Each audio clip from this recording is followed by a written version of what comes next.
യാത്രകൾ ഒരിക്കലും അവസാനിക്കാറില്ല എന്ന് പറയുന്നത് എത്ര സത്യമല്ലേ. കുഞ്ഞായിട്ടുള്ളൊരു ജേണി അടിപൊളി. രാവിലത്തെ ബ്രേക്ക്ഫാസ്റ്റ് ഞങ്ങൾ ദോശയും ചമ്മന്തിയും കൊണ്ടുപോയിരിക്കുന്നത്. എനിക്കൊരു നിർബന്ധമുണ്ട്, ട്രിപ്പ് പോയി കഴിഞ്ഞാൽ ഫുഡ്സ് എല്ലാം എനിക്ക് വീട്ടിൽ നിന്ന് തന്നെ ഉണ്ടാക്കിക്കൊണ്ട് പോകണം. പോകുന്ന വഴിക്ക് ഇഷ്ടം പോലെ കാഴ്ചകളുണ്ടായിരുന്നു. ഒരിക്കലും മറക്കരുത്, അല്ലെങ്കിൽ കാണാൻ കണ്ണൊതുപോലെ ഒരുപാട് ആഗ്രഹിക്കുന്നു എന്ന് തോന്നുന്ന ഒരുപാട് കാഴ്ചകൾ. എന്നെ പൊறுത്ത വരയ്ക്കും എനിക്ക് ഏറ്റവും കൂടുതൽ ഇഷ്ടം മലകളാണ്. മൗണ്ടൻ പേഴ്സണാണ് ഞാൻ, ബീച്ചിനേക്കാൾ കൂടുതലായിട്ട്. അപ്പോഴേട്ടൻ എത്രയും പെട്ടെന്ന് ഡെസ്റ്റിനേഷനിലേക്ക് എത്തണം എന്നുള്ള രീതിക്കാണ് പോകുന്നത്. വഴിക്ക് വെച്ച് ഫുഡ് കഴിക്കാൻ എന്നാൽ വിചാരിക്കാമെന്ന് വിചാരിച്ചു.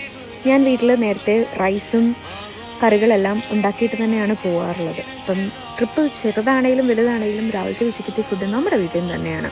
ഞങ്ങൾക്ക് നേരിമംഗലം വഴി പോകുമ്പോൾ ഒരു ഡെസ്റ്റിനേഷനുണ്ട്, ഒരു പുഴയുടെ സൈഡിലായിട്ട്. അവിടെ നല്ല വ്യൂവും ഉണ്ട്, നല്ല കംഫർട്ട് സ്പേസും ആണ്, വണ്ടി പാർക്കിംഗ് സ്പേസും ഉണ്ട്. അങ്ങനെ എനിക്കും അപ്പേട്ടനും തക്കുവിനുമുള്ള ഫുഡ്സാണ് ഞാൻ എടുക്കുക. ഒരു റൈസ്, അല്ലെങ്കിൽ നമുക്ക് 3 പേർക്കും വേണ്ട റൈസ്, ഒരു തോരൻ, ഒരു കറി, അച്ചാർ, പപ്പടം. ഞങ്ങൾക്ക് ഇപ്രാവശ്യം അച്ചിങ്ങ ഉണ്ടായിരുന്നു, ചിക്കൻ കറി ഉണ്ടായിരുന്നത് കൊണ്ട് എല്ലാ കാര്യങ്ങളും സെറ്റായി. എത്രയും പെട്ടെന്ന് കഴിച്ചിട്ട് പോകാമെന്നുള്ളൊരു ധാരണയിലായിരുന്നു. കാരണം ഒരുപാട് പേര് പോണ വഴിക്ക് ഞങ്ങളെ തന്നെ നോക്കുന്നുണ്ടായിരുന്നു. മഴ കാരണം എന്തായാലും പുറത്തിരുന്ന് ഫുഡ് കഴിക്കാൻ പറ്റില്ല എന്ന് പറഞ്ഞുകൊണ്ട് ഞങ്ങൾക്കൊരു ചെയർ ഉണ്ടായിരുന്നു, പോർട്ടബിൾ ചെയർ. ഡെക്കത്തലോണിൽ നിന്ന് വാങ്ങിക്കാൻ കിട്ടുന്നൊരു ചെയറായിരുന്നു. പക്ഷേ സാരമില്ലാതെ എടുക്കണ്ട, മഴയായതുകൊണ്ട് കാറിൻ്റെ അകത്ത് തന്നെ ഇരുന്ന് കഴിക്കേണ്ടി വരുമെന്ന് പറഞ്ഞു. ഇവിടെ അപ്പയും മകനും തമ്മിലുള്ള യുദ്ധത്തിൻ്റെ ഇടയ്ക്ക് ഞാൻ കിടന്ന് കഷ്ടപ്പെടുക. അവൻ ഒരു വാ കഴിച്ചാൽ തന്നെ അത്രയും ഭാഗ്യം.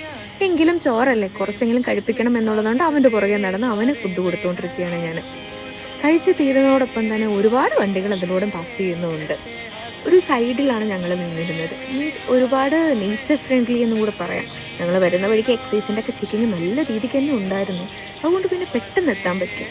ഇതാണ് ഞാൻ നിന്ന സ്ഥലത്തിൻ്റെ വ്യൂ. ഇവിടെയാണ് ഞങ്ങൾ എപ്പോഴും മൂന്നാർ ട്രിപ്പൊക്കെ പോകുമ്പം ഫുഡ് അടിക്കാൻ വേണ്ടി നിൽക്കുന്ന ഫുഡ് സ്റ്റേഷൻ. ഞങ്ങളുടെ ഇഷ്ടംപോലെ എത്രയോ പ്രാവശ്യം പോയാലും മതി വരാത്ത ഒരേയൊരു പ്ലേസാണ് മൂന്നാർ. ട്രാവൽ ചെയ്യാൻ ഏറ്റവും കൂടുതൽ ഇഷ്ടമുള്ളൊരു വ്യക്തിയാണ് ഞാനും എൻ്റെ ഹസ്ബൻഡും. പിന്നെ ഞങ്ങളുടെ കൂടെ കൂടിയതുകൊണ്ട് അവനും. ഇഷ്ടം പോലെയുള്ള മരങ്ങളും തോടുകളും പുഴകളും എല്ലാം കാണാം. ഞങ്ങളിവിടെ വരുമ്പോഴൊക്കെ ഈ പുഴ എപ്പോഴും ഡ്രൈ ആയിരുന്നു. ഈ ഒരു റിവർ മാത്രം എപ്പോഴും ഓക്കെ ആയിരുന്നു. ഈ സ്ഥലത്തൂടെ പോകുമ്പോൾ മാത്രമാണ് കുറച്ചും കൂടി ലൈഫ് കുറച്ചുകൂടി ഈസി ആയിരിക്കും എന്നൊക്കെ മനസ്സിൽ തോന്നുക. കാരണം നേച്ചർ ഫ്രണ്ട്ലി ആയിരിക്കും എപ്പോഴും നല്ലത്. പുഴയുടെ സൈഡിൽ കൂടെ ഒക്കെ നടന്ന് അങ്ങനെ ഞാനും അപ്പയും തക്കും കൂടി ഒരു വാക്കൊക്കെ പോയിട്ട് ഞങ്ങളിങ്ങനെ കയറി വരാമെന്ന് വിചാരിച്ചിരുന്നു. അവനിപ്പോൾ ഓക്കെയാണ്, ഹാപ്പി ആയതുകൊണ്ട് തന്നെ മൂഡൊക്കെ ഓക്കെ ആയി. വീഡിയോ ഗുമ്പിച്ചിരിക്കാനൊന്നും അവന് കുഴപ്പമില്ല. ഞങ്ങളുടെ ചെക്കിൻ ടൈം ഏകദേശം അടുക്കാറായതുകൊണ്ട് തന്നെ എത്രയും പെട്ടെന്ന് പോകാമെന്ന് വിചാരിച്ചു.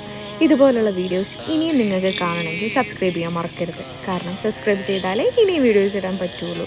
സോ അടുത്ത വീഡിയോ ആയിട്ട് കാണുന്നവരേക്കും ബൈ ഗൈസ്.